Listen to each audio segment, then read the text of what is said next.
I would like to welcome you all. Welcome for this second session of the Civic Council on European Democracy. My name is Annemarijn Epker. I am a program editor here at the Bali and also the project leader of the Forum on European Culture, which is a biannual festival on the value of culture for Europe. And I'm really great to see some of you back here today. And also we will welcome some new faces to today's session. I'm really looking forward to it. And we would like to start actually by telling you something about the concept of the Civic Council and what we did also in September, because we organized the first session in September, also online, unfortunately. And we hope to be able to organize the last session live in Warsaw this summer. So we're still hopeful about that, but of course, we are still very uncertain as well. I also wanted to mention our great cooperation for these sessions with European Alternatives, our partner in Italy. It was a great pleasure to work with you. Yuri, would you like to tell something about the council? And then I will tell you about the session of today. You're still on mute. We still don't hear you, Yuri. Maybe I can unmute you. Yuri, you're still on mute. Yeah, this is better. Yeah, we hear you. Thank you very much, Annemarijn. Welcome to everybody. I'm director of the Bali. Yuri Albert is my name, and we came up about 7 years ago with the Forum on European Culture to biannually talk about and give art and culture a platform, because Europe is shaped, in our view, too much by lawyers, bankers, and politicians, and not enough by artists and culture. And we this year in September we had the third edition of the Forum on European Culture, and under the title or the subtitle of We the People, We sind das Volk. And we thought it would be a good idea to try to have public intellectuals meet and talk about the possibility of a European people. Is there something like a European people? Should there be a European people if we want a European democracy? Because isn't it always said that democracy and demos belong to each other? No democracy without demos. Well, you could talk about that actually. You could deny that, but that there's need of a conversation on who are the European people or peoples.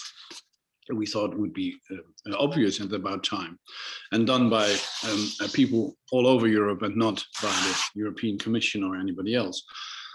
So this is the second session of our conversation. We had a start in September in Amsterdam, alas online. We wanted to do this one in Palermo, so we had sort of the Northwestern European location, Southern European location.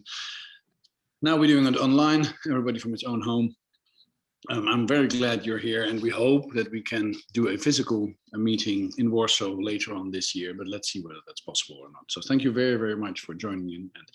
And I leave the leading of this session to Annemarijn Epker. Thank you, Annemarijn, and very, very happy that you're all here again this morning, this Saturday morning.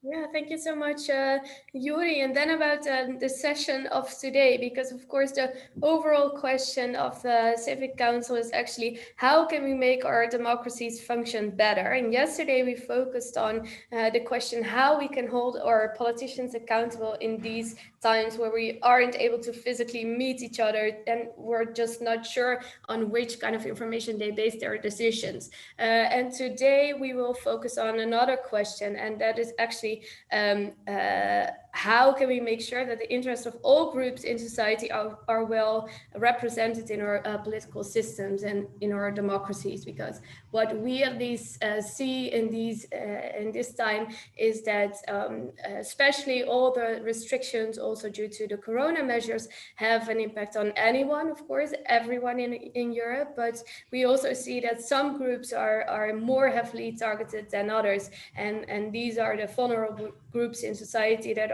have also difficulties in amplify their voices and making sure that their interests are heard and being listened to. So that is actually the theme that we're going to discuss today.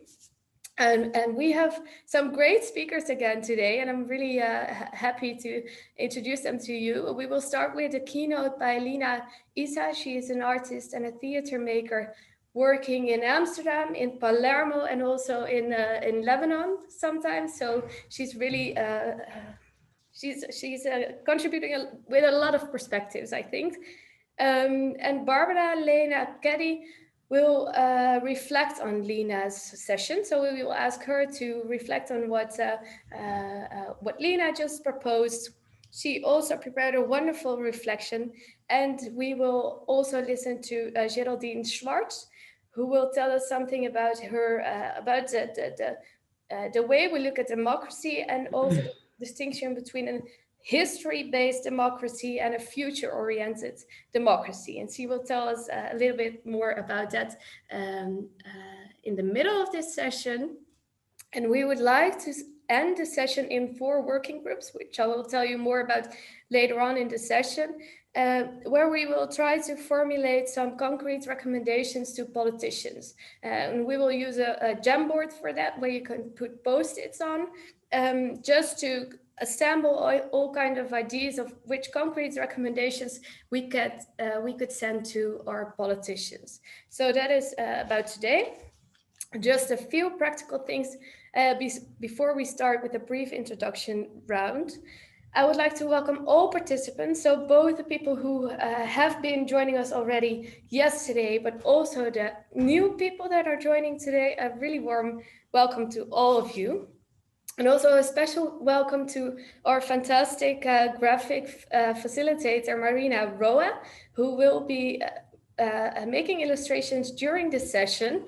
Yesterday it was a great success already. And if you want to spy on Marina, I can show you how you can do it, because if you click on the 3 buttons in her image, you can spotlight her, and that's the way you can see her screen really big, and you can see what she's doing at the moment. So I'm very much looking forward to that part as well. And please feel free to spy on her somewhere during this session. It would be great if you could mute your microphone if you're not speaking. And if you have any questions, please just ask them in the chat. I would like to propose to do a brief round of introductions, and it really needs to be very concise this time. So I would like to ask you to mention your name and where you're currently located, and then I will give the turn to the next person. So we really hope to do this in less than 5 minutes with a group of 20 participants. And maybe only the contributors can, like the participants can briefly introduce themselves. Simon, can you maybe start and give the right example? My name is Simon. I'm saying hello to you from Amsterdam, and I'll be taking notes today as a secretary to the session. Thanks. Barbara. Hello, I'm Barbara from Rome. Great.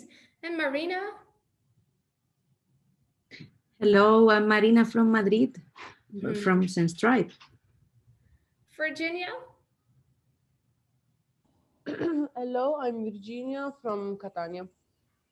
Catania. And Marta? Hi, I'm Marta, originally from Madrid and speaking from Rome, co-organizer of the session with European Alternatives. Welcome. Pierluigi?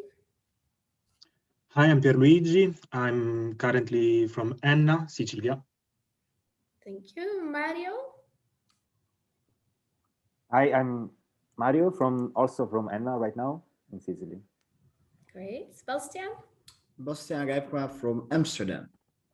Is your cat joining as well today? At the moment she's on the floor, but I think when we start talking, that's her cue to join. So we'll just wait. Yeah. Antonella? Hi, good morning to everyone. I'm currently based in Palermo. And Constanza? Hi, good morning. I'm Costanza and I'm in Palermo right now. Yes. Great. Emilia?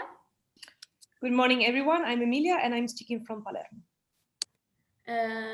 Yuri, you have introduced yourself. Geraldine?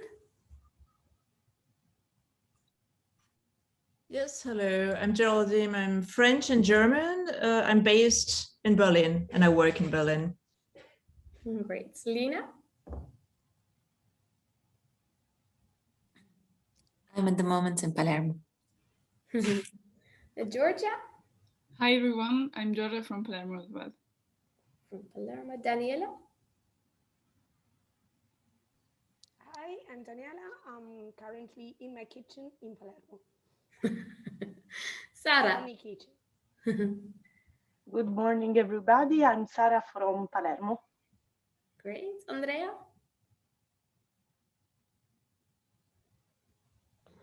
Andrea from Bologna, 33 years old, from the 6,000 Sardines. Reka? Good morning. I'm happy that you're joining as well. You weren't sure, but great to have you. Yeah. Hi, I'm Reka, working in Vienna and based in Budapest. Thank you. Nicola? Hello from Paris. All right, I think that's it for now. Thank you so much. It was really, really quick. And then I'm happy to announce the first speaker of today, Lina. And Lina, you prepared a keynote, but also an interactive part, right? So you can announce when we're there, and you will also be showing a short video. So please take the word. Thank you. I would like to propose something. If you feel you're comfortable with that, I would like to invite you all to unmute yourselves. So unless there is a construction work that will disturb everyone from hearing, but even then, see, I would like you to unmute yourselves. And to include... There is an actual construction in the neighborhood, so I won't, but thanks. Okay, well, to include the voice of the space where you are, to start with, and all your coughs and murmurs and breaths, because I can't feel your response, so it's quite difficult in the space. So for me, the question of how can we include the voices of those who are not yet part of the discussion? I went further to articulate it into how to listen to unheard and unrepresented voices and narratives present in Europe, how to include these voices and narratives in imagining and practicing life and democracy in Europe. So how to undo the dominant, hegemonic, violent and colonial narratives that are also silencing these voices most of the time, how to write new ones and to rewrite the old ones in forms that are not static but constantly transforming and depending on the people who are writing them and their aspirations as they attempt to give form to democracy. So I will try to reflect on some of these issues through my artistic practice, and I don't have statements to make, but I have lived experiences to share glimpses of with you, hoping it could trigger a conversation and inspiration. We don't see you anymore. Is that intentionally? Or no. Maybe. What happened? This is great. Thank you. Oh, I'm sorry. Sorry to interrupt you. I'm sorry. So I was born in Beirut, in Lebanon, in 1981, and I moved to Amsterdam to do my master's in 2003 in visual arts, and I stayed there working for 16 years. And I moved the last 2 years to Palermo, where I started a small family. And my I does not want to be without the we. And this we for me and the I are constantly moving and reforming themselves. I believe in the power of vulnerability and empathy. They are key, not only concepts, but embodied experiences that from where I work, from where I try to always search, ask questions. And empathy in the form of taking action, so not only feeling for others, but really finding forms to take action and to take responsibility. And my most inspiring and urgent questions in my work have been, what if I took your place? Can I feel what you feel? Can my body remember what your body remembers? And that kind of became clear in 2006. As a student from Lebanon doing my master's in the Netherlands, they refused to renew my student visa for bureaucratic reasons. So I appealed against this decision, and having appealed, I should stay in the Netherlands, so I couldn't move. And it took 1.5 years for them to give an answer back. So in this time, I had an urgency to connect to home. So I started this process where I did a casting. I asked someone to go in my place to Lebanon, and I cast this replacement. Her name was Aitana, a Spanish choreographer, and she went to Lebanon for 10 days as my stand-in. And stand-in is a term used in cinema for someone who substitutes the main character while they are preparing the scene. Aitana lived with my parents and visited all people and places that constitute for me the idea of home. She did a lot of tasks that I gave her in a handwritten notebook, 150 pages of day by day, how to move, how to respond, what to smell, smell the breath of my mother after coffee, touch the hand of my father, how to hug every person specifically. So a lot of embodied memories. So her body, or my body, which is in this political state of exception, of exclusion within these systems of borders and nation states, it couldn't move.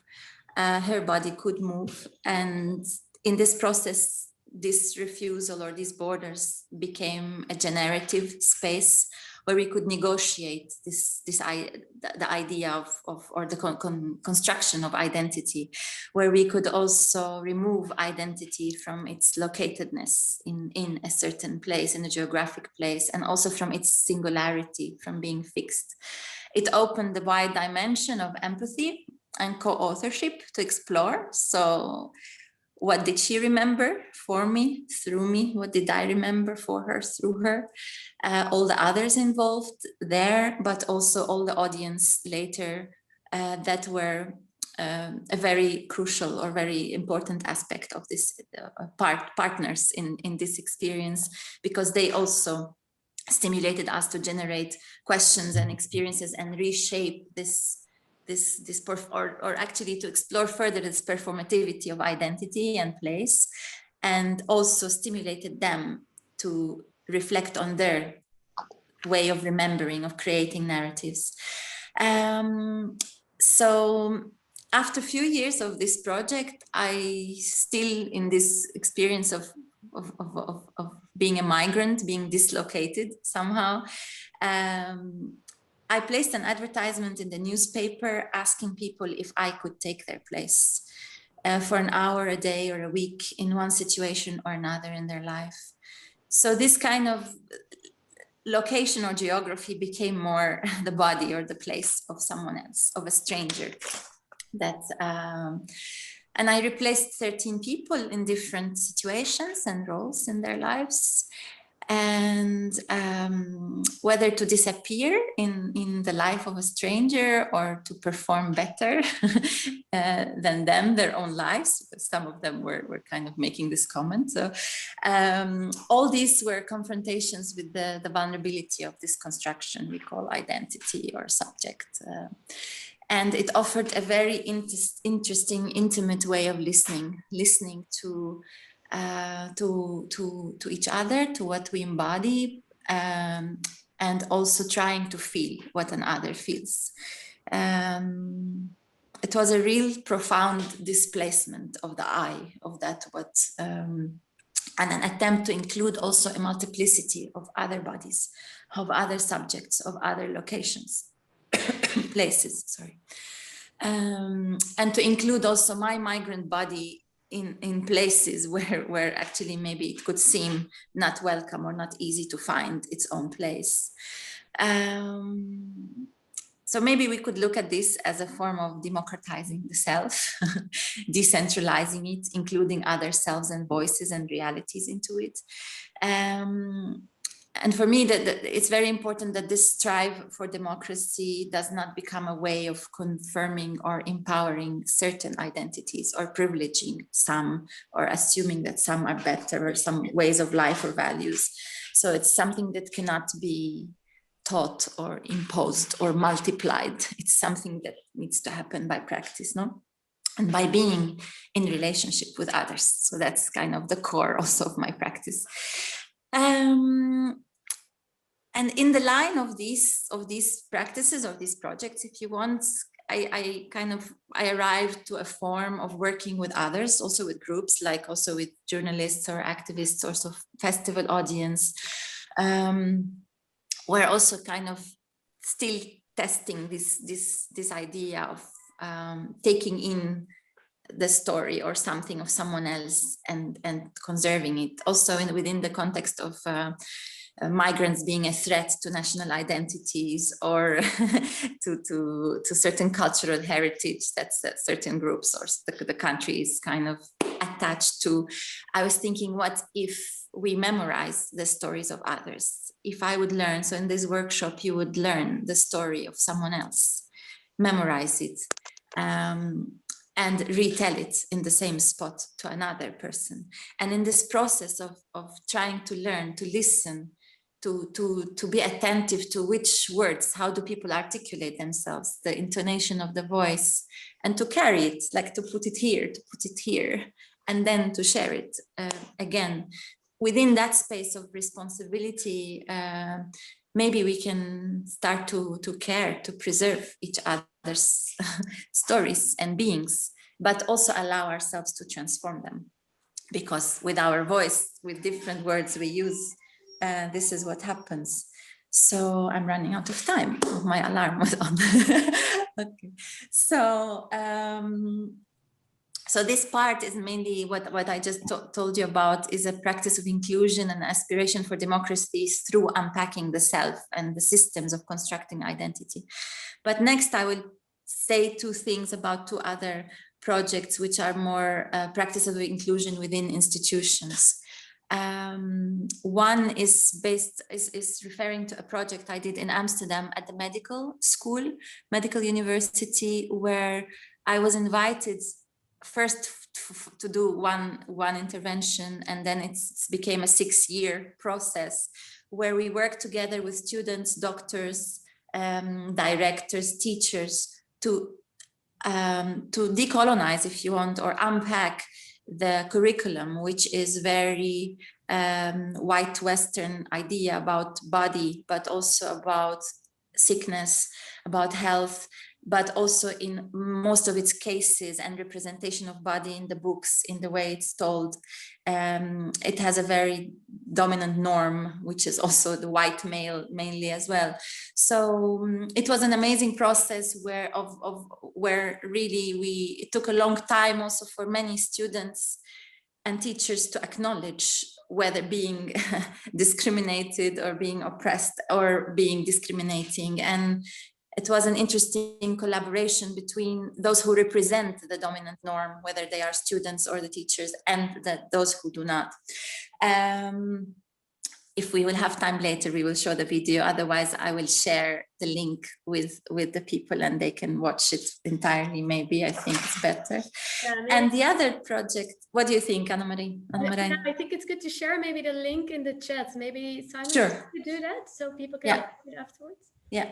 It's a video where we work together. It became part of a training that the students give to teachers, but also they have been going to Germany, Switzerland, to many other medical universities themselves, giving a kind of workshops, discussions, using also this video as an introduction, which reflects on it's called Variations on White. And we worked on this together. So you just also see the tone of this work that we do, the kind of sensitivity we worked with. And the other project, sorry, I'm throwing many things at you, but we can pick later on what we would like. The last thing I would like to share is something I did recently here in Palermo the idea started during the lockdown, me being at home, eating 3 good healthy meals full of fruits and vegetables that are picked by workers that are totally exploited without documents, in very precarious conditions, whether during Corona or before, forever they have been exploited and are still. So it's not only during the Corona crisis. I felt a great need to be in conversation, to start a real relationship, to be present in the presence of this responsibility I feel, because I feel entangled. I feel I'm part of this system also that exploits. So, and there was a sanatoria, a law that they would give them 6 months permit during the Corona time so they can work. But of course, it didn't serve most of these workers. But I decided to go to one camp of the Senegalese land workers and to talk to them about this law, trying to think, can we include their ideas about how this law should be written? But we soon came after that actually this law is outdated. It's that like it doesn't, they cannot even access it. They are not seen by this law at all. So it's actually more maybe up to the Italian citizens or the European citizens to write these laws, to demand to be part of writing this justice.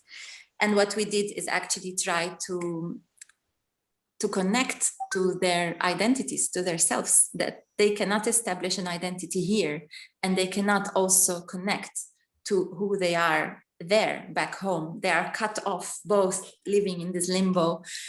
So the work was more to exchange on that. So my work has always been about creating conditions for this encounter and establishing relations and asking questions of how to do that with care.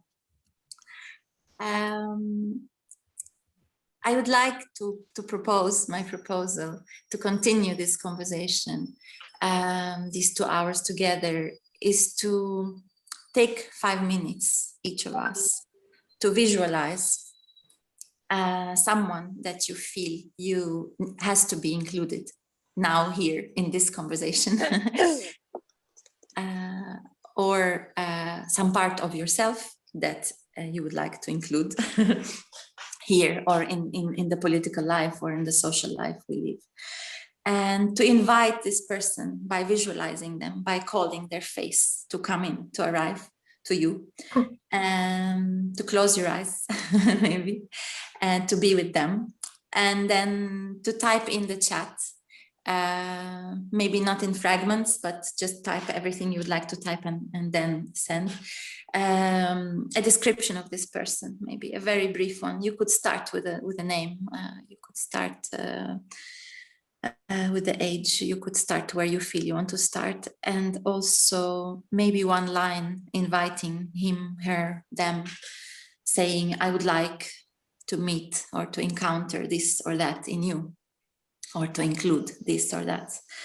And we will take a few minutes afterwards to read through the chat, maybe calling in their presence to be part of this conversation. And the idea is that to have those faces in mind, and instead of speaking about groups or others, or to be in the abstract, to kind of connect it to a presence.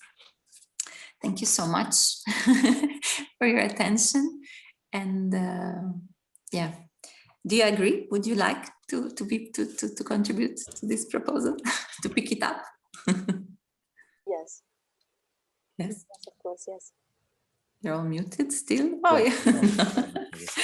Okay, lovely. So let's take 5 minutes to do that. Is that okay, Anna Marijn? Yeah, maybe just take a few minutes to write something down, and then we will speak about it in a few minutes. So yeah. So we post it in the chat, or if you're comfortable with that, yes, then we have then we are all can have access to these presences, faces, people. Yeah. Okay. But first, really invite them into your. What about them really that you want to include? So.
Really interesting comments coming in already. So I think we can start discussing some of them in a minute. If you would like to share something, please just send it in the chat. If you don't mind, Anna-Marijn, or also depends if the group has a need to discuss. I mean, this term for me, it's the proposal is more to read, to take a moment also to read them all, maybe quietly, or if somebody has a question on something, it's just a moment to include, because I don't know if there is time to discuss or if that is the need. For me, the need was to really acknowledge who is not here. Yeah. No? And see how that can inform how we will talk to each other afterwards. So, but also depends on you guys, what is your need? So you can decide. Yeah, just like take a moment to read everything. Oh, I lost mine.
think we have read most of the stories so far, and otherwise you can maybe read them during the rest of the session.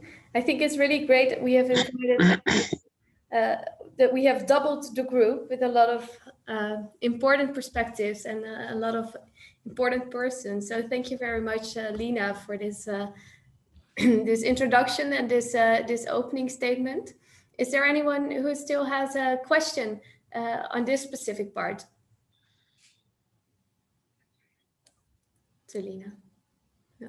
Lina, I was wondering, maybe just to open up the conversation, and then I will go to the rest of the participants. But can you maybe say something about the effect of these kind of exercises? So, what if we would do this all the time? What would be the effect on our democratic systems? How does it really help? You mean something like we're doing now? Yeah, something that we're doing now, and also something that you are doing in your work, as you explained. How does it improve the democratic system? For me, it improves because for me, it doesn't improve the democratic system, because it's, for me, that democratic system is not functioning at all. So for me, it's more about it creates spaces to practice how we can achieve a sense of democracy together. So for me, I try to create conditions through these encounters, to create conditions with care, with reflecting on my position. What do I embody? What are my interests? Which systems do I represent? Making space to understand those of the other or the others I'm involved with, and to make an attempt to step into each other's positions, or to check how these are. And within that space of exploring what kind of relation we need from these positions we occupy and sometimes strengthen or empower, how can we shift? How can we move towards each other? And in that space is a practice of sharing creating a common, like acknowledging the interests, the differences, allowing the differences, and also understanding that equality, how kind of democratic systems try to also bring it in, is not always just. It's not justice, because like somewhere where, like in the medical school, it is presented as all the students have equal chances because they all have access to, in the Netherlands, all these students have access to this educational system, but it is totally not equal because they don't have equal chances, and you cannot treat them equally, no? So for me, it's about unpacking also where these things fail, and also what are these, so there is where yeah, I think it's really important to have these discussions with several groups and with several people, and also really to meet each other and to see each other. And I think that's also really important, and something that we are missing now is that citizens and politicians really meet each other and be able to have a conversation and to know each other's perspectives. I think that is indeed really important. Are there any questions at the moment? And otherwise, I don't see any hands raised. Otherwise, I would like to go to Barbara, who prepared the reflection. Yes, I'm seeing Calypso's hand up. Oh, Calypso. Barbara, I'm happy to wait till you speak. I wanted to. I don't hear you. On something, Can't hear you so well. No, I think that you're fine. So good. I'll say. But I think I understand you right if you're saying that we can first go to Barbara and then come back to you, Calypso. Yeah. Yeah? Yeah. All right, Barbara. Oh, good morning. My name is Barbara, as I said before. I live in Rome. I'm from Argentina. And today I'm here as a feminist activist. So what I advocate and I asked to join is my collective, are the women I am working with to create public spaces. As a feminist activist, I'm one of the founders of a feminist bookshop and bar named Tuba in Rome. And we also run a women's writers festival named Inquiete. So really the focus of my activism has been so far to create public spaces that are made by women, but open to everybody. We mainly intervene in city squares as we want to encourage random participation and build a community space while meanwhile being open to and facilitating encounters. We really wanted to decrease the intentionality and the willingness required to participate to a feminist public space as much as possible. We believe that cultural spaces are spaces of citizenship and democracy, but are mainly traditionally male-dominated, especially in Mediterranean cultures. Therefore, a public space ruled by women, it's an experience that most people often don't have. What changes radically is the feeling of being at ease, the possibility to turn off the alarm against potential aggressions. It really challenges the patriarchal language. Redefining public spaces is not the only way we think about inclusivity. We make sure that our activities are free and ticketless, therefore open to everybody. We avoid architectural barriers, translate our events to sign language, and organize a children's space meant to facilitate the participation of parents. It is our belief that open and safe spaces have the potential to liberate creative energies. But saying we're women is really not enough to make Inquiete a transformative space. We have a collective curation. Our collective is made by 12 women with different backgrounds. We work by consent, but consent is nothing without trust. So I would really like to stress out that we work with trust towards one another. Every year we have an assembly with writers. We ask them what they would like to find in the festival and what they would like to bring to the festival. Opening as much as possible the possibility to make proposals, not only to writers. We have an open call for proposals for the festival. We will receive proposals of any kind, from workshops to book launches to whatever, and it's really whatever. Sometimes we receive too many proposals, and we really try to keep it open. And I think that it's another point that makes this project interesting to me. It's that we don't pretend to know everything. And as we don't pretend to know everything, we don't pretend to represent everybody. I mean, saying women, it's not enough to make it a transformative space, but it's not enough also because it's not a one-size-fits-all definition. So we really try to make our program diverse as the world and the society we live in. So we take care of having different generations, backgrounds. We make sure that the LGBTQ narratives are into the festival, that we provide a space for visibility to non-native Italian writers, that we include disabled writers. At the same time, we really try to avoid to confine the voices of these vulnerabilities to topics specific to their own instances. we give meaning to their identity as a viewpoint rather than as a variable.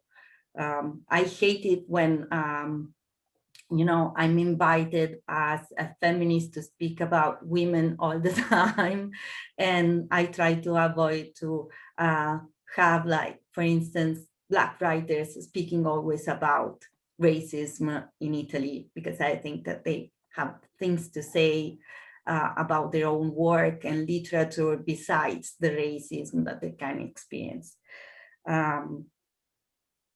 As being a literature festival, we also try to have a good mix of a good balance of mainstream and niche, of big publishers and super independent and micro publishers. And we think that the two audiences really contaminate one another, and it increases the audience for everybody. At the same time, we do have a program for emerging voices, and we like to work in an interdisciplinary way. So actresses are involved in the festival, as well as visual artists. It's really grassroots. It's really non-institutional as a festival. There's a lot of do-it-yourself. And I think that's what makes it funny to organize. We are a collective of 12. Every year we have 120 guests. We activate 60 volunteers, and we also have a crowdfunding that involves more or less 300 people. So in the end, our math is that to make a festival, we need 500 people. So this is also, we mean a festival not as a showcase, but as a space where we can build community. And the effort is really to acknowledge each other, to listen to each other, give voice to each other, and to build collaborative relationships among organizers, artists, as well as the audience. And to conclude, I would really like to stress out that the audience is fundamental. Without the audience, nothing is worth. And as many other cultural events, our last edition was digital. We wanted, from one side, to keep the community alive, but at the same time, we did not want to say, okay, this was the festival, now we're doing the same exact thing, just online. So we reinvented the format, and we provided a space for a collective reflection on COVID. We think that many of us had to deal with COVID, and we really didn't have so many collective spaces to think about it and to elaborate the experience together. So we spoke about grief, vulnerability, resistance, motherhood. At the same time, I really felt with this digital edition how much bodies matter. It's really what makes the difference, to meet each other in person. And also I kind of evoked how an active audience is a silent audience. If I remind the last edition we did in presence, I have this feeling of hundreds of people silent, listening to two writers. And I think that sharing that experience creates a bond among people. You can almost see an invisible thread linking all the people inhabiting the space together. So we try to build a feminist space, but it's really the people who experience it, the ones that provide it meaning. Thank you. Yeah. Thank you so much, Barbara, for sharing your work and your story. It sounds really, really interesting. And just a quick question before we go to the rest of the participants of today. I was wondering, do you also aim for any political impact, or is your most important goal to build grassroots communities, or do you also try to reach politicians and maybe people who don't specifically agree with all the points you We don't have a specific focus towards politicians, but inside the festival, we do have discussions about the women's conditions of work in the creative industry, for example. We have an observatory where we monitor how many women are involved in literary festivals, in the literary critique. So we do try to make it a space that it's political in itself, but it's also addressing policy more than politicians. Is there someone who wants to react still to Lina's keynote or to Barbara's keynote?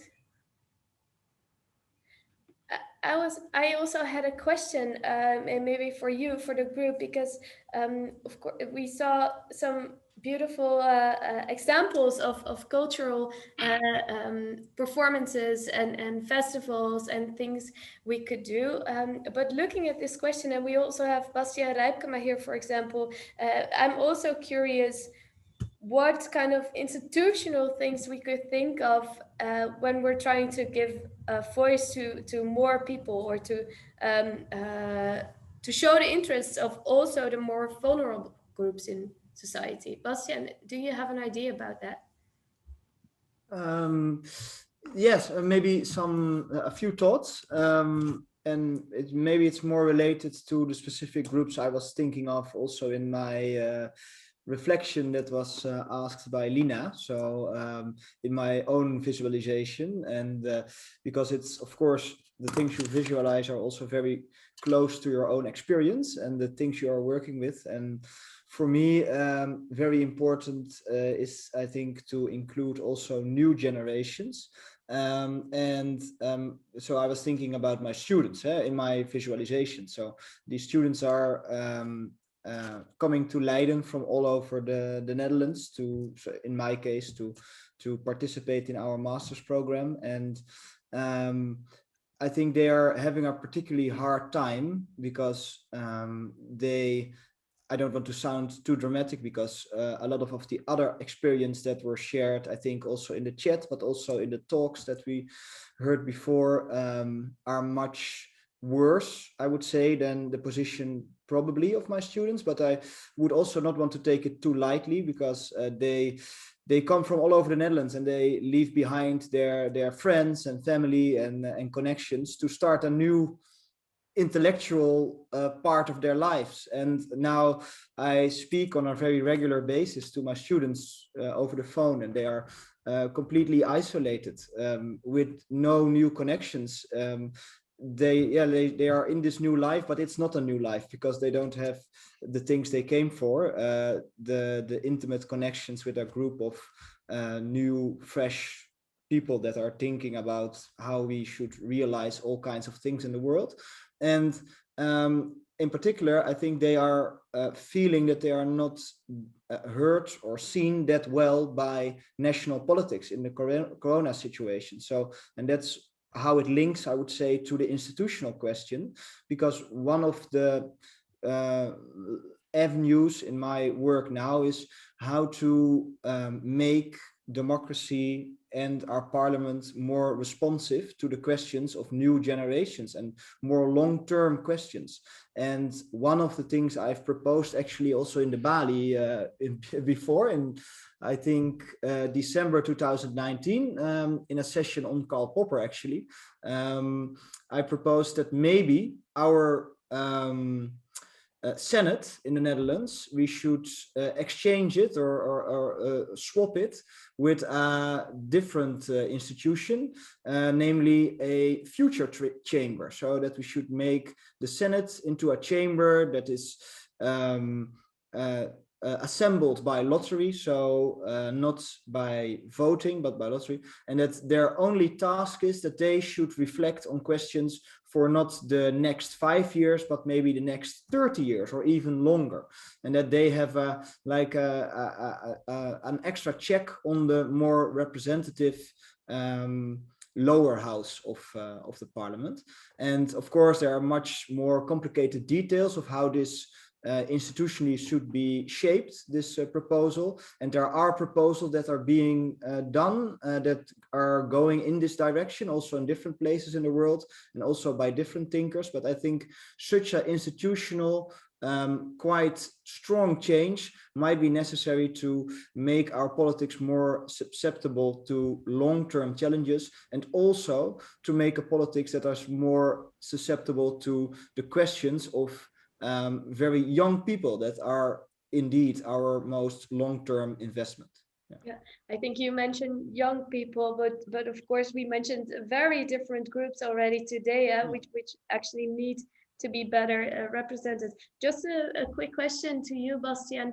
What do you think? Do you think that people chosen by lottery are better capable of representing the views of different groups in society than people with a lot of political experience or who really aim for a political career? Now, for me, the reason to make this extra chamber a chamber by lot is that I want to make away or do away with party politics in this specific chamber. So if we would have two chambers that are both elected, then we would have discussion along party politic lines in the regular chamber of parliament, but then when we get to the chamber that has to look into future questions, we would have a duplication of the party politics, and I think this is something that could hamper the long-term vision. So I would say correcting party politics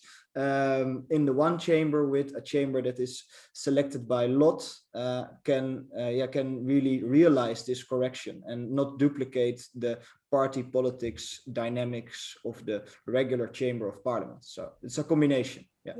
Is there anyone who wants to react or has some thoughts on this proposal? Daniela? I totally agree with Bastian.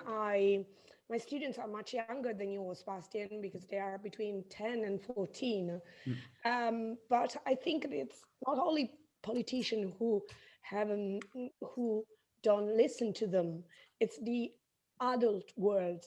So we really need to listen to them, and especially the ones who are a bit older, the ones who are 13, 14. I started noticing that they are deeply changing the way that they attend schools in Italy at the moment, at least in my region, but they've been changing a lot, and that worries me because the way they feel about their future, the imminent future, and their far future is doomed, I'd say, at the moment. So I'm really worried about what they're going through at the moment. In Italy, but I think it's the same everywhere in the world. I don't think there are differences. So yeah, I think it definitely is. Thank you so much. Calypso, I also see you again, and I was wondering, do you still want to add something to Lina's keynote, or maybe the connection is better now? Yes, can you hear me? Is this better? Yeah. Yes, no, I actually, I wanted to connect what we've heard this morning and it's all the way to Bastian. And first of all, I was really, really touched by Lina's intervention. I mean, it's not just a talk, it's kind of an intervention inside our own minds and bodies. And I thought this was quite marvelous. And, you know, I often use, when I teach or give talks, lots of immersive kind of interactive approaches, people introducing themselves to each other and all of that, you know, the whole empathetic approach.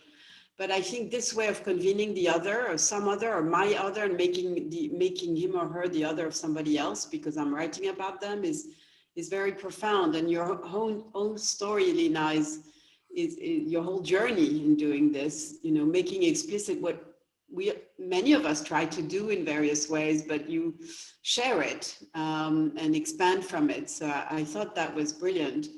And I guess the bigger point I want to make is that, you know, our conversations are presumably about democracy.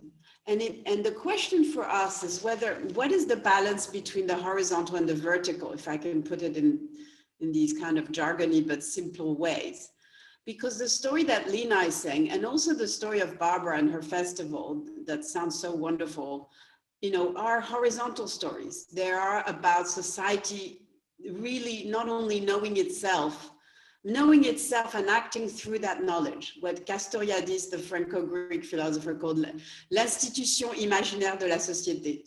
And I've thought about it a lot under the pandemic lockdown, because I think that this has been a moment where we have watched each other watching each other, when we, you know, become conscious that our future is in our hands, literally washing our hands, the way we behave, that all these circles, our horizontal circle, my family, my neighborhood, my festival, my online stuff. And so my first kind of lesson from listening to Lina and Barbara is to ask, you know,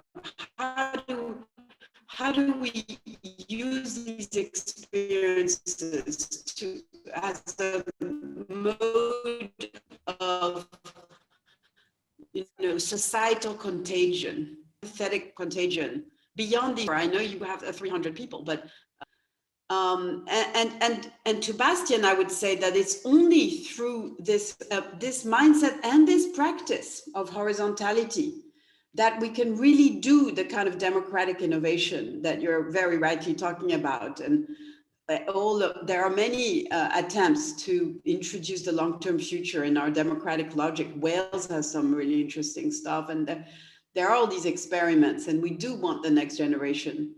But they don't, you know, their lives, I mean, if I think of my kids and my students, they, you know, before COVID, the biggest thing in their lives was going to music festivals or theater festival. Like, festivals is their lives. But these are totally horizontal. And in a way, they would be tainted or spoiled if they became political today. And that's kind of interesting. So it's kind of a question how, and in fact, to Debali and to what we're doing today, is there any way to think about very concretely, you know, how do you create these kinds of horizontal contagion, ultimately to serve a democratic ethos? Yeah, so I mean, in fact, it's a question back to the group. It's indeed a really good question, Calypso, and thank you so much, first of all, for your wonderful kind of conclusions and also reflection actually on what Lina and what Bastian have said before. But it's an important question, like what can we do in order to improve this democratic culture in a horizontal way within our own communities and our own institutions, and take that as a start for real change. Is there someone who wants to share his or her ideas about it? Lina, would you like to react?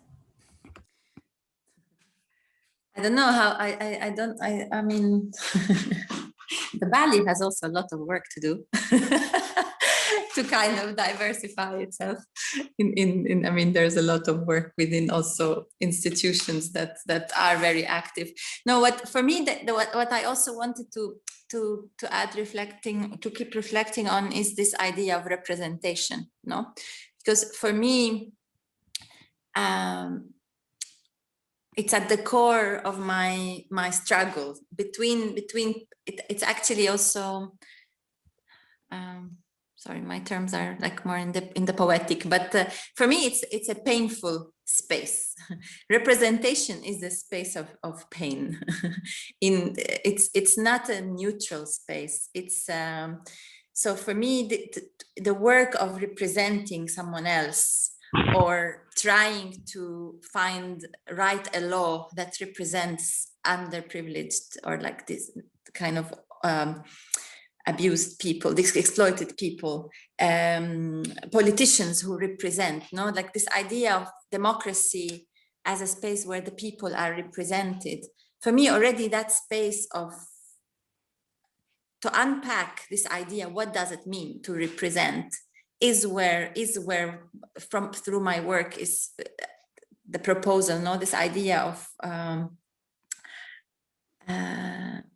distrusting representation, no, like problematizing it, also maybe not per se having it as this desire, no, this ultimate desire or need to represent everyone. So I think we need to search for something other than a representation, someone that stands for someone per se, but something needs to merge, no, because we are also separating politicians and citizens. I always think, aren't they citizens? I mean, and where is their where are they part of the society, no? And why are we also connecting democracy now so directly to, I mean, I know there is in this program a need at the end to deliver a message to politicians, but I think like the need is more to understand how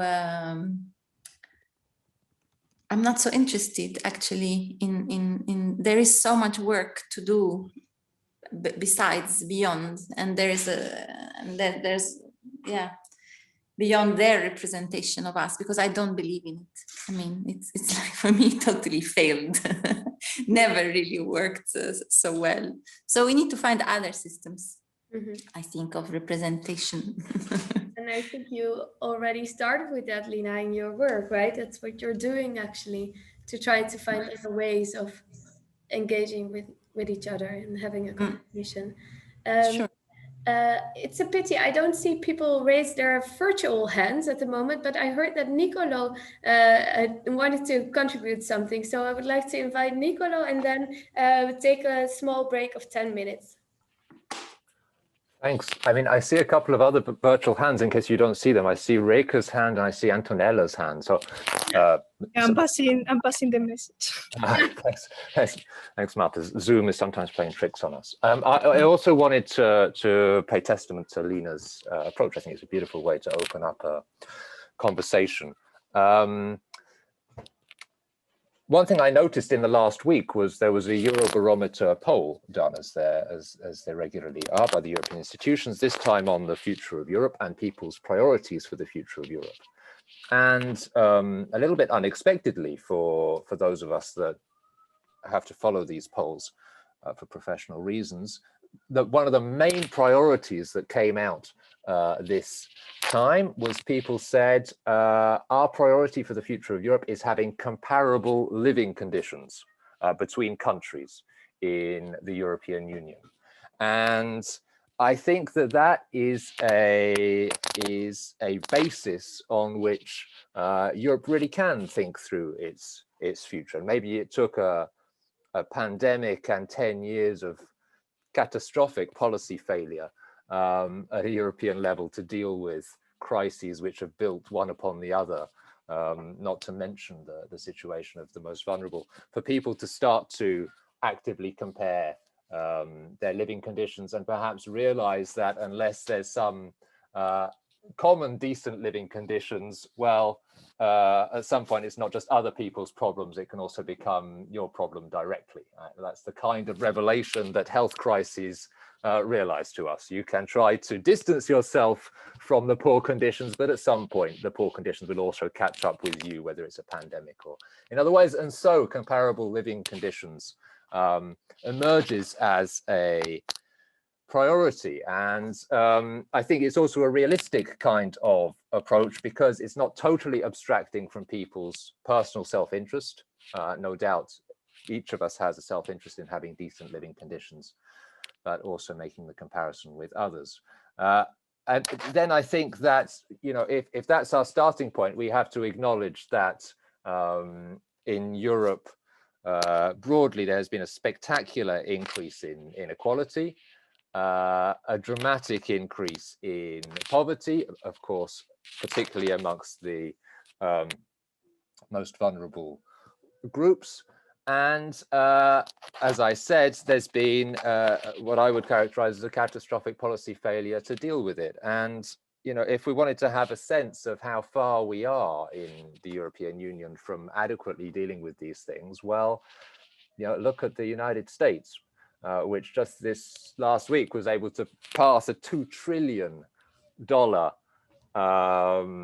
recovery plan. The European Union was kind of pleased with itself last July because they were able to agree on a 700 billion recovery plan. Now, you don't need to be too good at mathematics to realize there's a huge difference between 2 trillion, which is predicted to reduce poverty in the US by at least a third, and 700 billion. And so I think that we need to be, you know, it's not so much a problem of unclear or overly complex institutions or opaque decision making. It's a matter of calling out quite directly what is happening, that Europe is one of the richest continents on the planet. It's a huge market.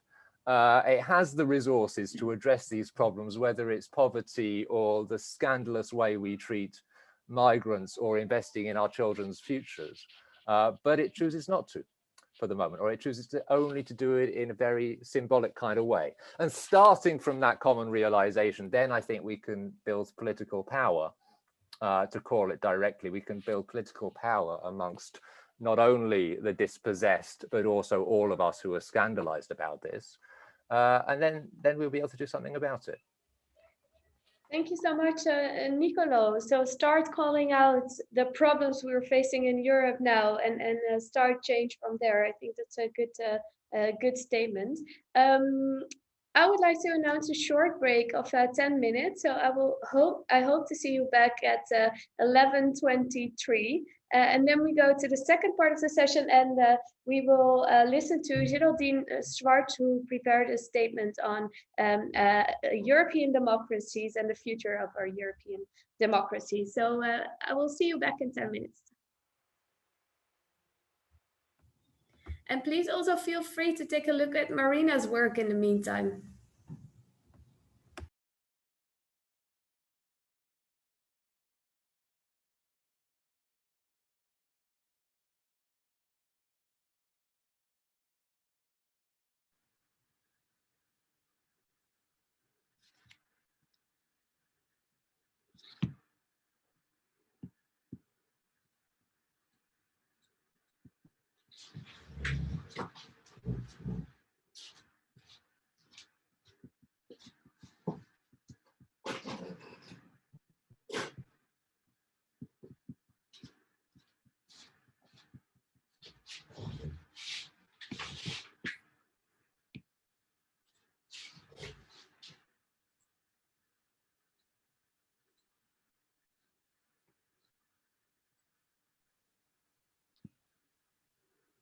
Sorry, Marisha, are you still on here? Just, no, she's gone. Okay.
Antonella, I just see your hand raised, so maybe we could start with you and Reka, and then go to the next part with Geraldine. Okay, thank you. They didn't make Yeah, me the co-host, but I am the host, as you can see. But it's fixed now, and I see your hands. okay, don't worry. Thank you. I mean, there are many things that I would like to say, and like, of course, many inputs and many thoughts and interesting starting points for discussion and debates. But anyway, I would like to be focused on Lina's work because I'm feeling like very close to her because apart from my job, I am a theater trainer, and I always use this kind of like exercise and practices to with people like from youth to migrants to any kind of target groups that could be interested to like this kind of workshops and practices. So but in particular I was thinking about her thoughts on horizontal spaces and her provocation on how to connect citizens with institutions, and this kind of gap that there is always during a debate or discussion on any kind of course, my starting point, and maybe it's much more related to the discourse that we were doing yesterday. It's like how less inclusive it became with the COVID for those who did not even previously have the power and voice to be heard.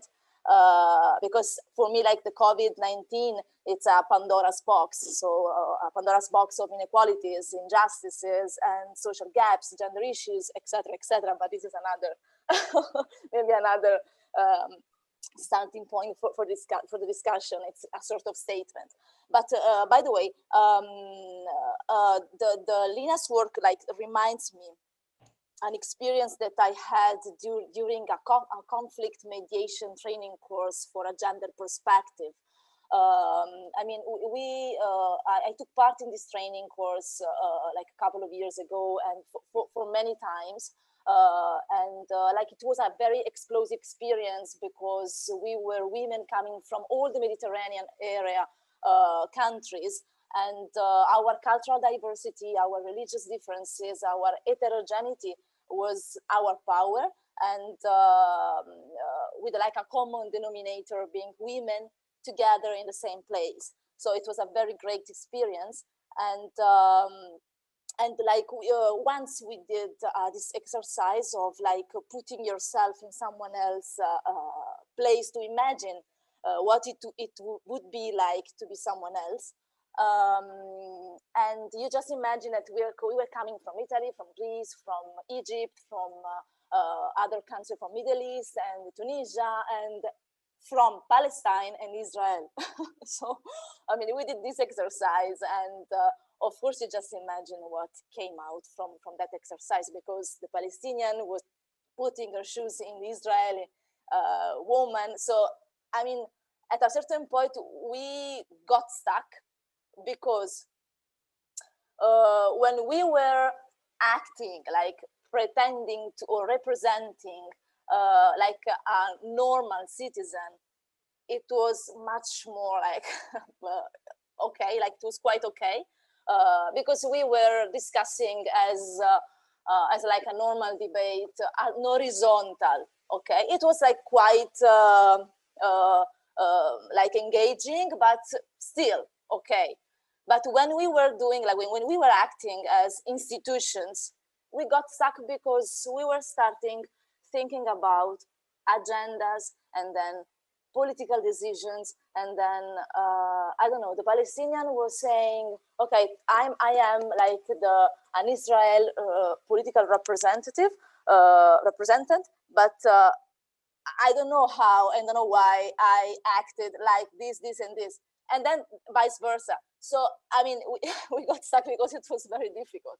So, and this like Lina's work gave me this it reminds me a lot this experience, and still I'm thinking about this very big gap that there is among like citizens and institutions. Yeah, so that's like just one of the millions of things that I have in my head. Thank you. Thank you so much, Antonella.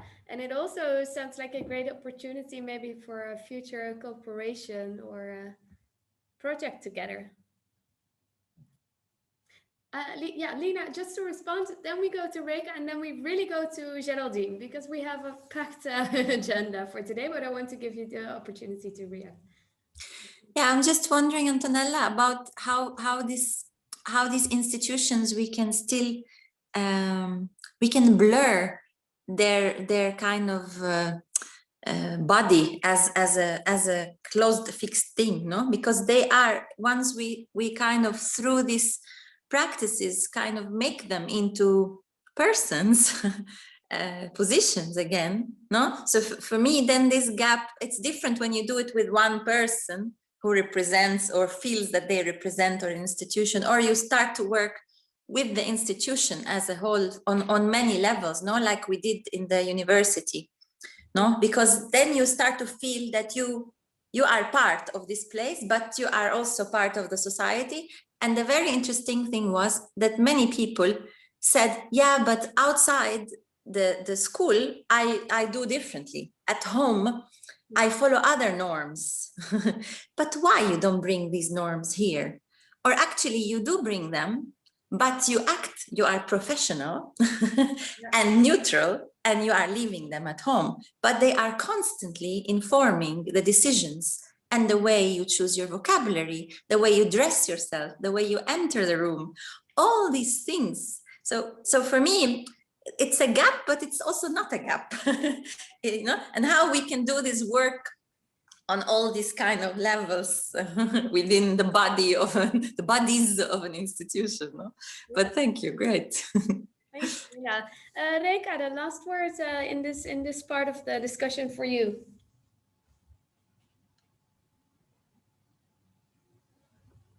Maybe you can unmute yourself.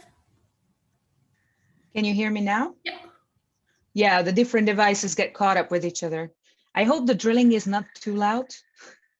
But anyway, I am thoroughly fascinated, especially by this this medical experiment with, you know, just basically pointing out the inherent bias in, well, mainly in Western medicine, but it's a very invasive and oftentimes, you know, pervasive institution that just permeates our societies. But I also want to draw attention to a problem here, and that is, I am also very touched by this this amazing imaginary of stepping into someone's shoes, or even more, somebody inviting another person to step into their shoes, step into their role, and experience their life for them.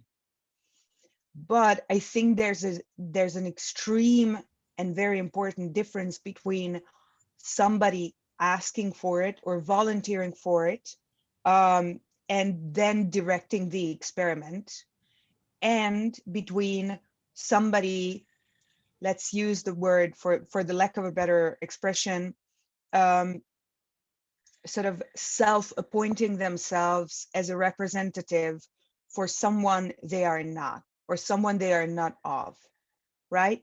So representation can go awry very easily, especially when somebody claims to speak for people who are not represented, and in spaces where they are consistently not represented. This is, of course, always my go-to. This is always going to be my go-to. Roma representation in Europe barely exists, and when it does, it's not flawed, it's just abhorrent in most places, with a few exceptions.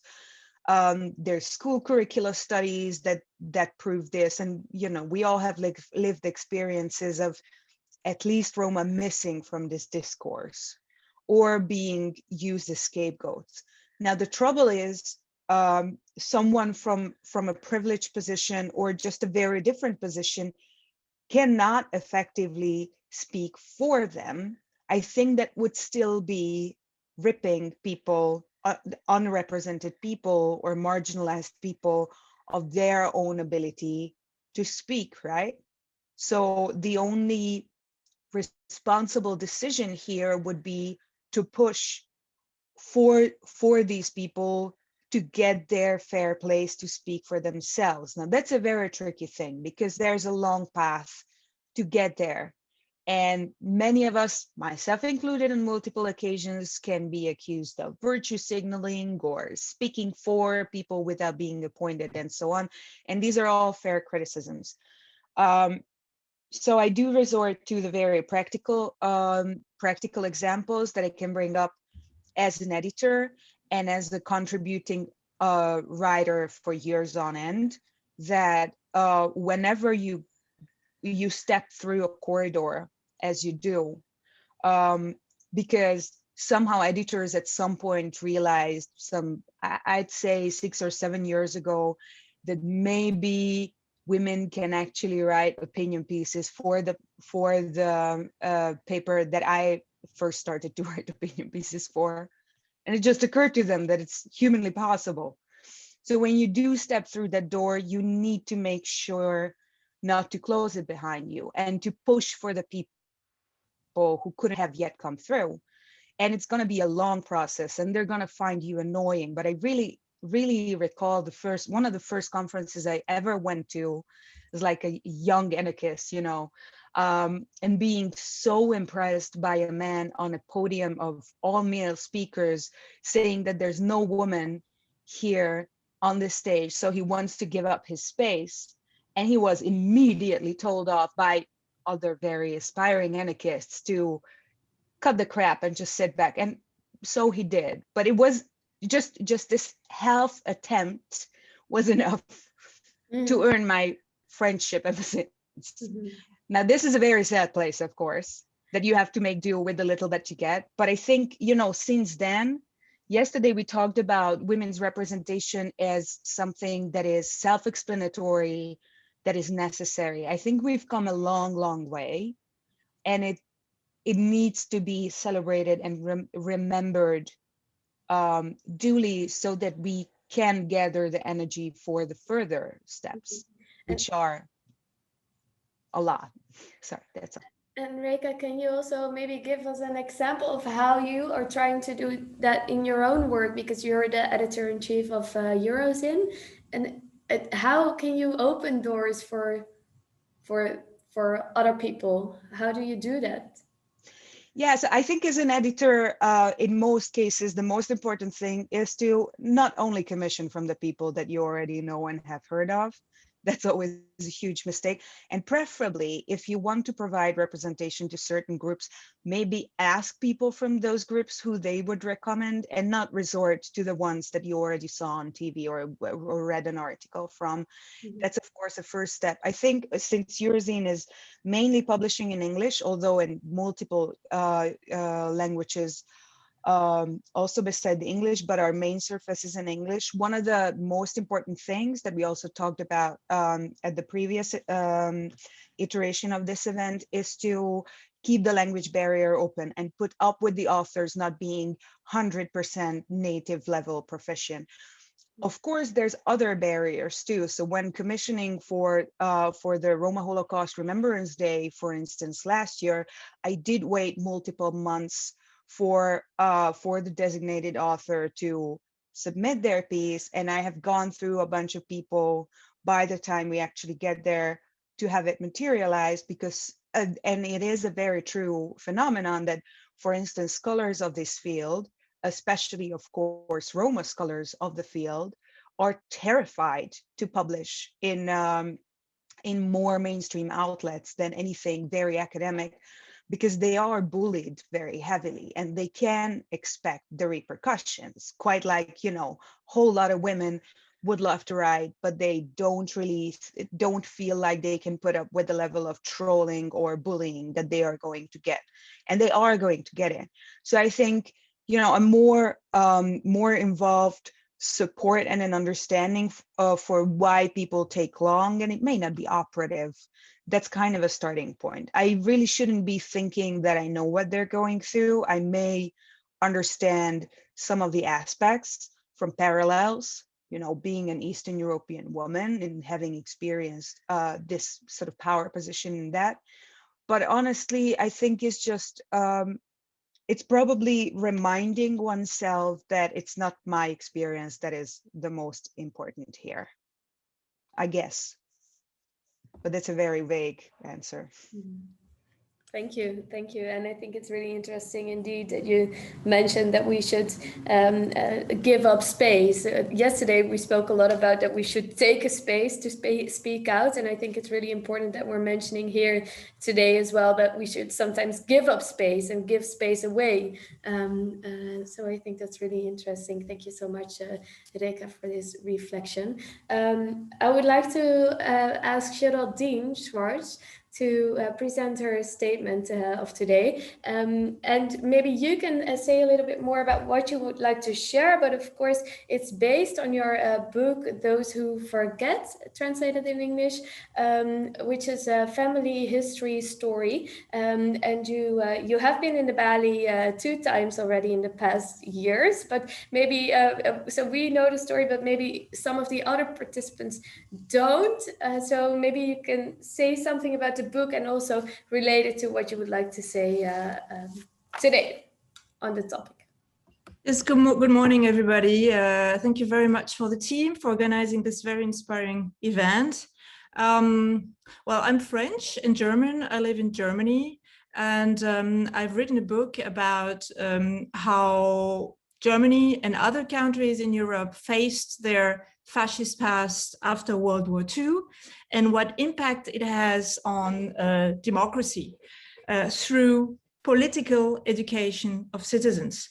And in my book, I take the example of my German family through 3 generations, my grandparents, my parents, and myself, and try to explain how it comes that my grandparents were living under a dictatorship in Europe at war, and I have the chance to live in a democracy in Europe at peace. Well, unfortunately, Anne-Marijn, you introduced my statement as being about democracy at large, but I think there has been so many great speakers about that subject that I would rather, especially yesterday, that I really decided to focus on how to make the European narrative more inclusive for non-native Europeans. And this is, of course, linked to the question of memory work I'm very fond of. So being myself at the crossroads of several cultures, French and German, I've always struggled to translate one specific German word into other languages. And this word is Heimat, which is more or less the equivalent of home, but with a somewhat negative connotation since the Third Reich misused the word Heimat. But actually, Heimat is a very beautiful term. It's just like home. It refers to a place where you feel actually usually good. It is linked to your childhood and to a place where you have strong emotional ties and also sensual ties. Its landscape, its cuisine, its humor, its language. And these roots are in Europe still very crucial as they give many citizens a sense of security in a complex globalized world. But it also can feel suffocating, limiting, and feel you bound by birth. Sometimes it even can become very uncomfortable when one doesn't feel home at home anymore, or when Heimat is being used as a weapon for nationalism.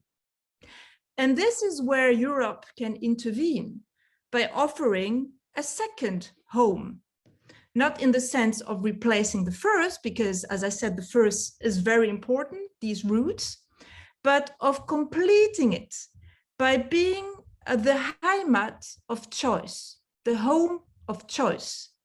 And this is a kind of cultural act, which implies a reflection on the values and the way of life you want to endorse. So the choice of Europe can sharpen the consciousness of our free will, and therefore also of our democratic responsibility. But how do you help people being part of this second Heimat, the second home, Europe, when they feel or are excluded?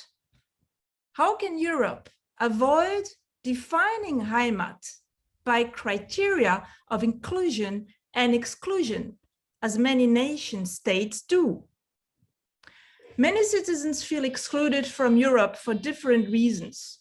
Yesterday, we mentioned those for whom European politics is not comprehensible.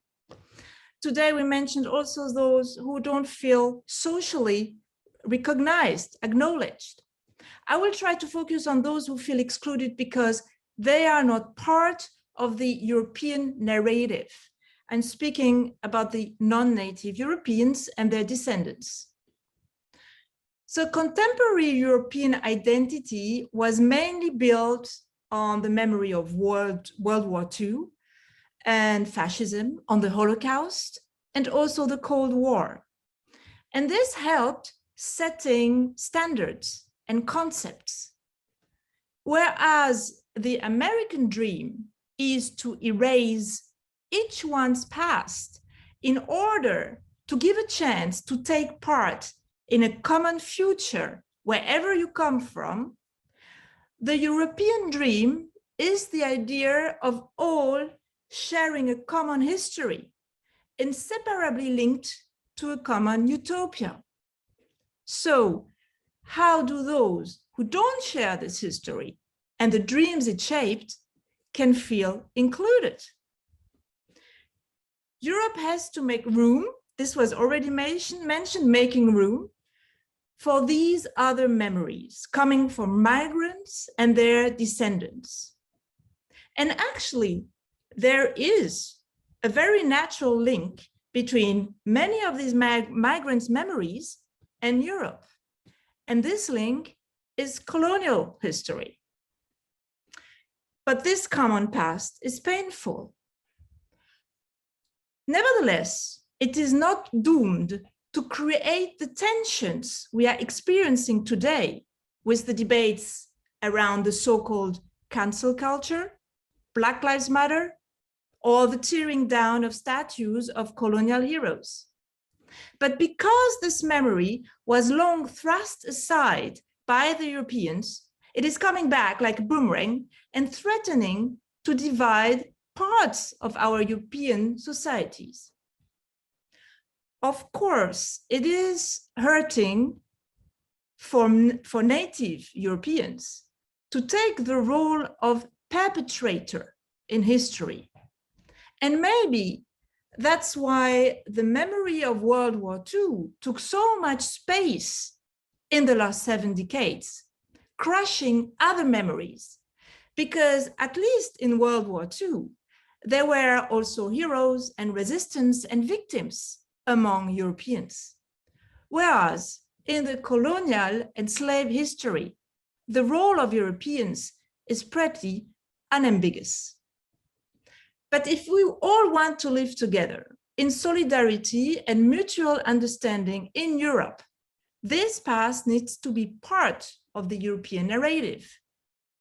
However, this process should not be instrumentalized to stir up hatred or sectarianism, nor should it nourish a Manichaean view of the past or threaten the freedom of speech and of artistic expression. A development we are unfortunately witnessing today, I think in many countries, like the translation of the poetry of a Black poet by a white Dutch translator. I imagine you followed that that story. So how do we overcome this victim versus perpetrator dialectic, which is all the more difficult to escape that it sticks to one's skin, colored versus white? First, I think there is no way out of this deadlock without an apology from European countries which still shy away from facing the shadows of their colonial past.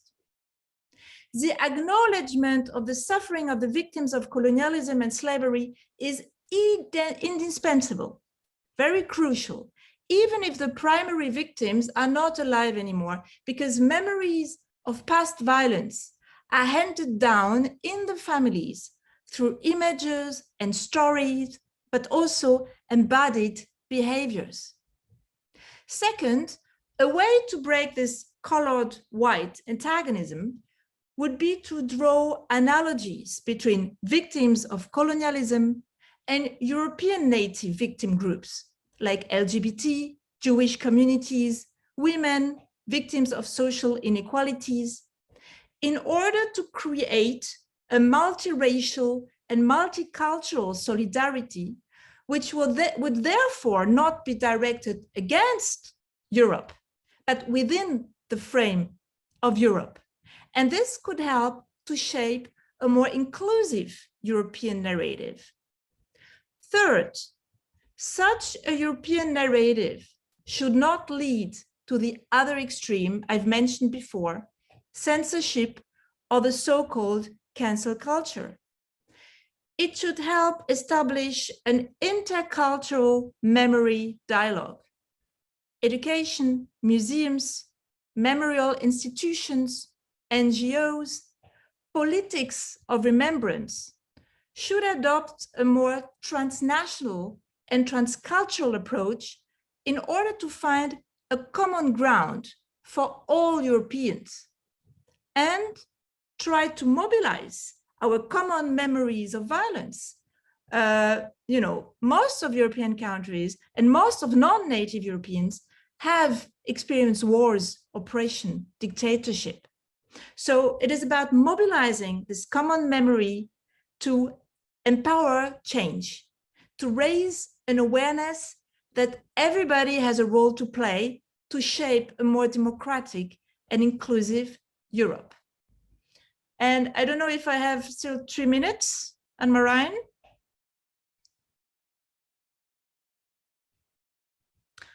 I don't listen, I didn't hear you. Oh, sorry. Yeah, we have 2 more minutes. Okay, that's good. So maybe I would like to finish my statement with enlarging the initial question. The initial question is how to include the voices of those who are not yet part of the discussion. And I would like to see how can Europe take part in the world discussion.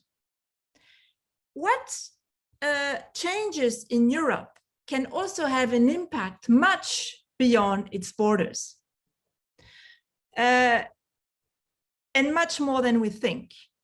I have to say, I don't really agree with the narrative of Europe's weakness and decline. I've heard also today and yesterday. We are stuck in this very negative narrative on Europe. And I think this doesn't match the whole reality. There have been several times in the past 10, 12 years that the EU has been so close to the abyss that the fall seemed inevitable.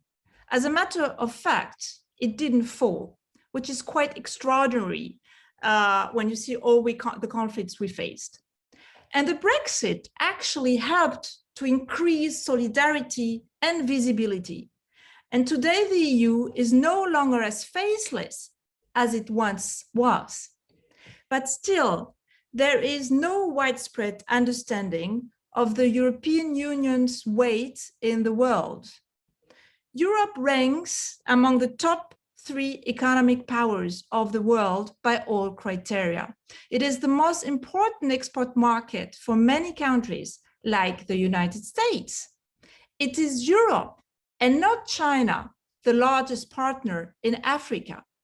And it is interesting that the GDP per capita of the EU is with $47,000, 3 times the one in China.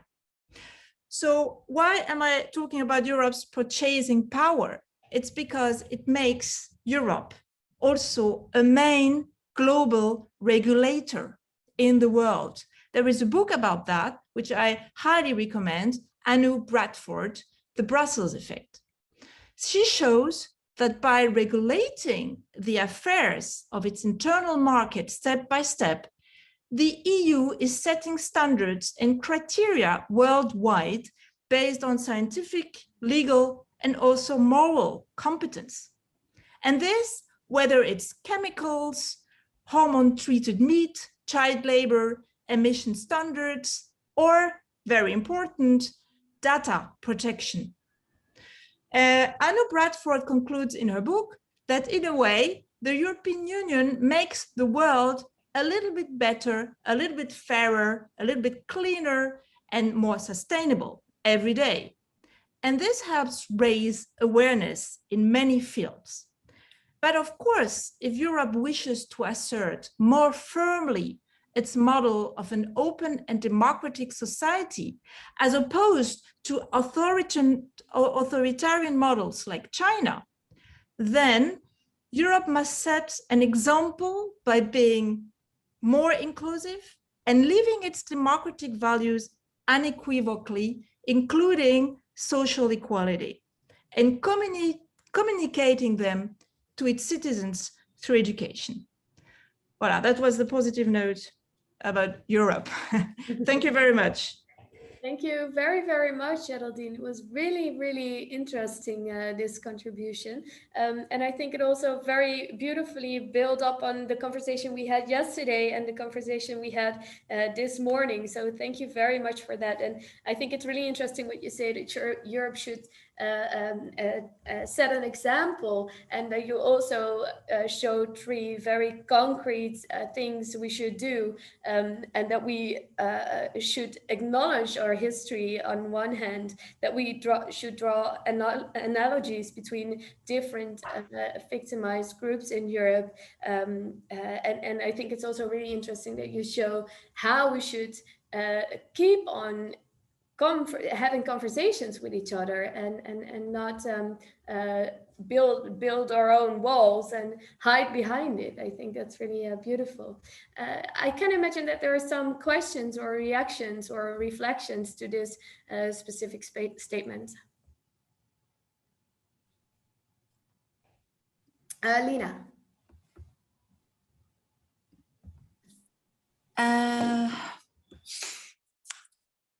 I find the statement very problematic.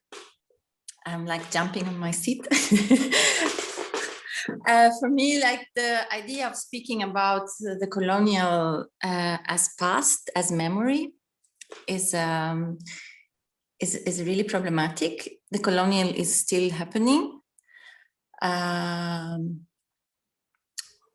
Europe is taking part of the global discussion by continuing wars in other places that outside Europe, by supporting very undemocratic, oppressive regimes all over the world. So this idea of also the need to as if like Europe could take all its time to to lament and to reflect and to mourn and to build memorials and to negotiate, to write books, to create philosophy, education systems, all based on the experience of the world wars. And now we are all stressed because there are some groups who are demanding space to talk about their pain, which is still happening. It's not in the past. And then we need to ask them not to be aggressive and to be democratic and not to ask for things that threaten the models that are established in Europe, because we need to protect those. So for me, like there are for me, it's very, very much in support of everything that is institutional, this statement, and institutional in the sense of confirming again the dominant narratives. So yeah, I'm I'm a bit agonized by this. So I just want to share this.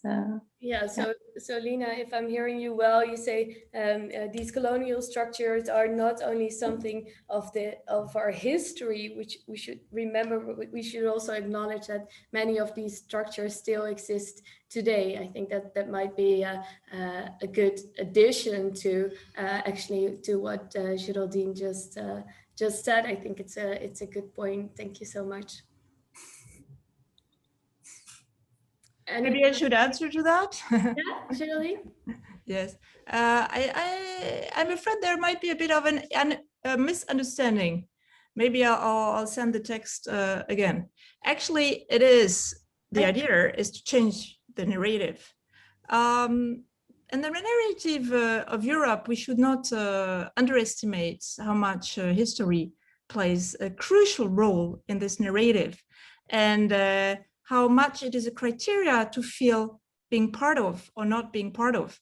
The statement was too short, so I wasn't able to mention also the Christian Jewish roots of Europe, which are obviously still very present, even in like countries. So this is not something we should underestimate, because it is something which is a criteria today to feel part of or not feel part of.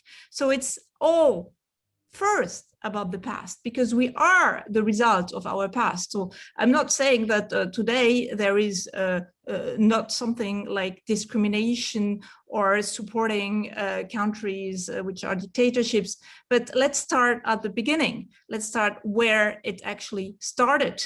I live in a country in Berlin, in Germany, where there is not so much tension with the colonial past, even if there is also a colonial past.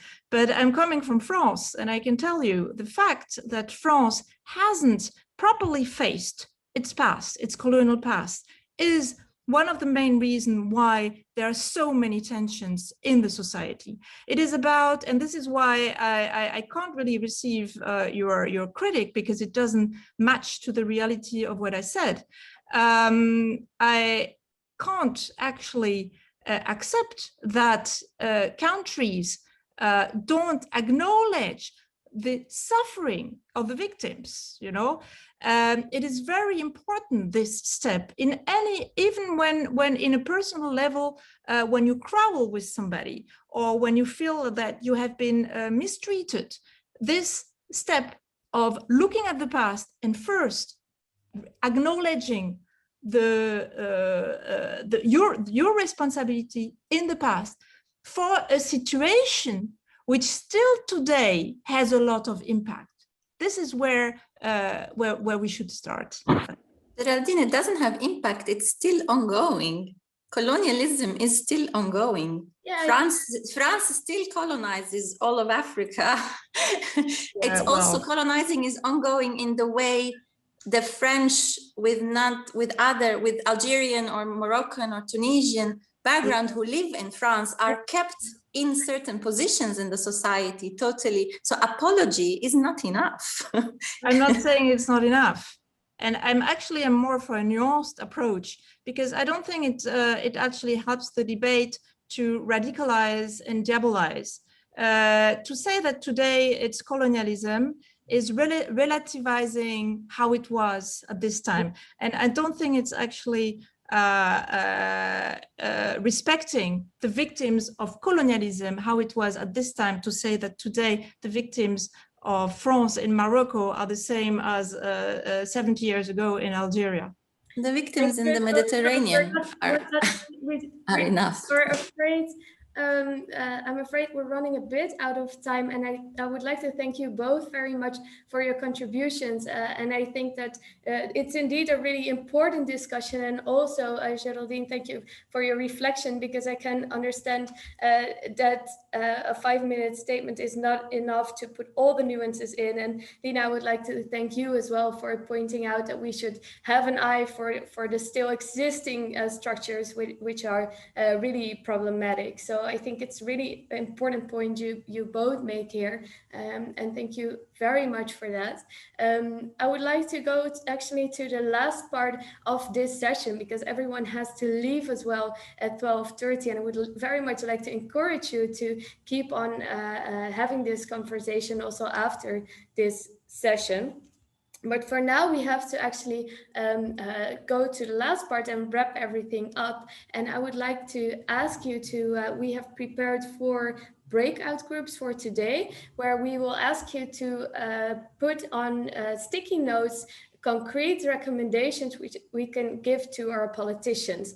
And we would like to collect all your ideas. So all ideas and suggestions are really valuable, and it shouldn't, it could be specific policy recommendations, but it could also be more general recommendations. Of course, a lot has been mentioned already by the speakers of today. So thank you very much, but we would very much like to collect all the ideas now. So we also have an overview of the recommendations we can collect and bring over to the audience after this. We have prepared a Jamboard where you can see the question your group will be answering, and you can draw a sticky notes to the page and write down what you would like to add. So I would like to ask everyone, please feel free to take a sticky note and put it on the board, and we will have a final plenary discussion at the end of the session. And then we will also ask Marina for a short summary of what has been discussed. You see the Jamboard link in the chat now. So if you can please click on it, so I can check whether everyone is on it and can see the question. If you have troubles finding the Jamboards, please show that you have a problem in any way, and I will give you some time to enter it. And if everyone is there, I will ask Simon to start the breakout sessions, and you will be having 20 minutes for this part of the conversation in smaller groups.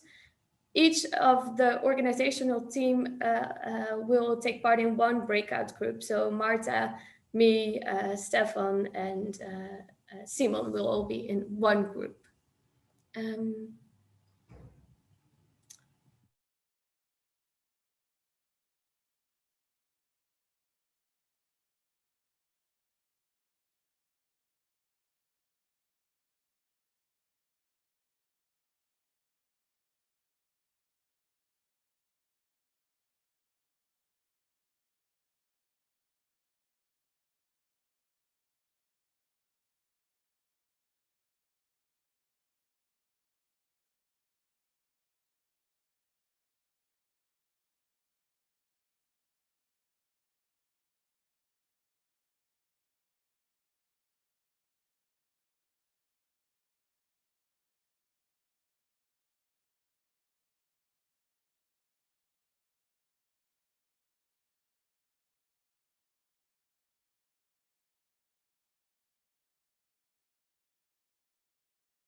Hello, Zoom.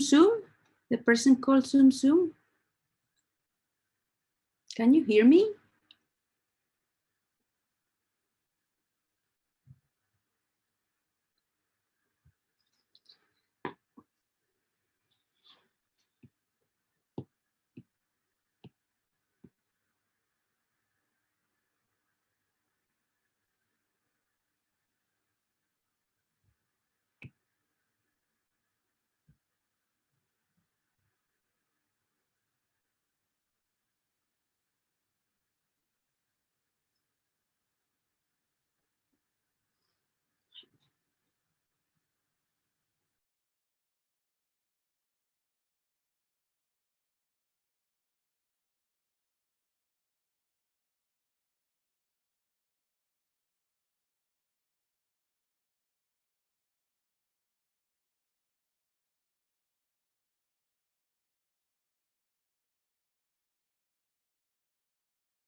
We're almost back with the group, but where did the rest go?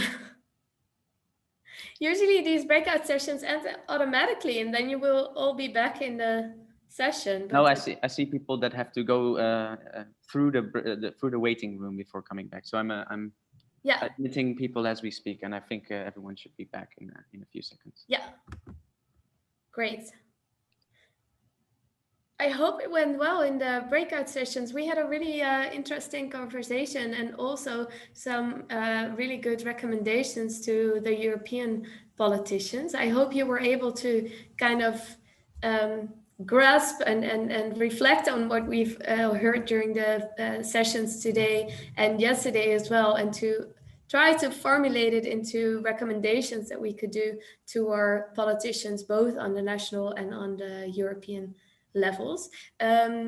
Unfortunately, we don't have time to share everything back in the group, but what I would like to ask you is to take a look at the Jamboard, because you can still click on the link and you can see everything that has been mentioned there. We will also save it and send it to you together with all the images and pictures that we will send you on Monday. So I would really like to ask you also to take a look at where the others came up with, because I think it's really inspiring and also important to take a look at what they got out of the discussion and the main points that we spoke about today. So yeah, I would like to thank you for your contributions today and to the breakout groups. And before we really close off the session, I would like to give the words to Marina for a brief sum up and a presentation of all her work of this morning. And yesterday it was really great to see what she came up with. So Marina, I will give you the words, and I'm very much looking forward to your work. Can you share your screen, or should I? Yes, I can do. Hang on. I can't actually. I will need to be housed again. Sorry, I dropped my connection, and I missed the. Simon can make you a co-host. Could you? Thank you. That also gives us some time to see if everyone is back, but I think they are. Perfect. Thank you, Simon.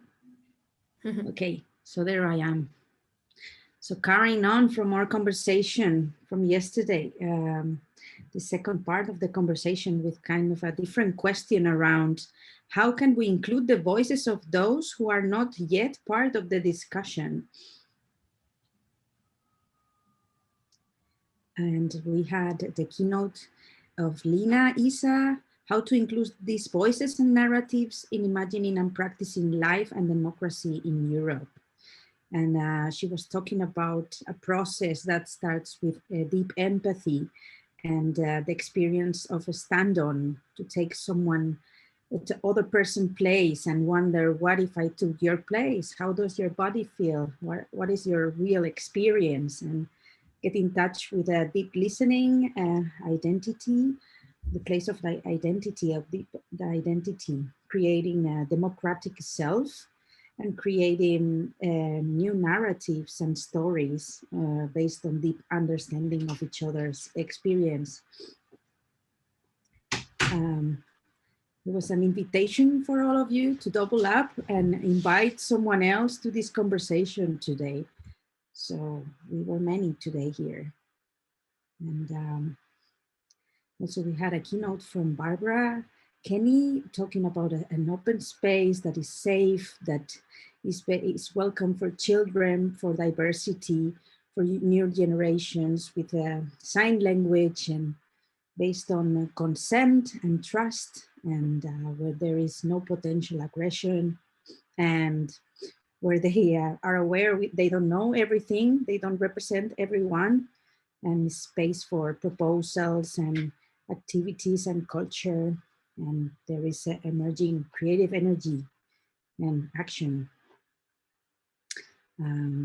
Also, there was a reflection on new generations, how to make systems more responsive to new generation needs. Important to listen to them, to be aware of long-term challenges. And also a powerful question, where is the balance between the horizontal and the vertical structures? Nice. Are our representation systems working? You were wondering, do we need representation really? Even there was this question, are there other ways to organize ourselves? Someone mentioned that in Europe, we are not taking real action and we have so many resources. We're quite a privileged society.